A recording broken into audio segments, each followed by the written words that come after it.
Assalamu alaikum masu sauraro barkanmu da sake saduwa a cikin shirin namu na ance kace wace fagen namu na kafar tamu ta gobe ta Allah online media concert. Hakan ne muka ƙara tsindimawa cikin duniyar labari domin binciko muku abin da yake wakana. Za ku ji cewa an kori wata jarima fim Malesa Barera daga fitowar gaba ta wani fim mai dogon zango scream bayan masu shirya fina-finan sun ce sakonnin da take wallafawa don goyon bayan Falistinawa a shafukan sada zumunta na jinin Yahudawa ne.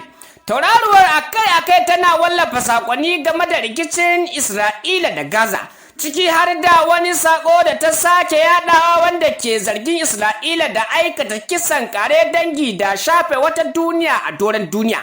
Kuma kamfanin shirya fina-finan na Spyglass ya ce yana da manufar rashin lamuntar kin jinin Yahudawa daidai da kwaran zara.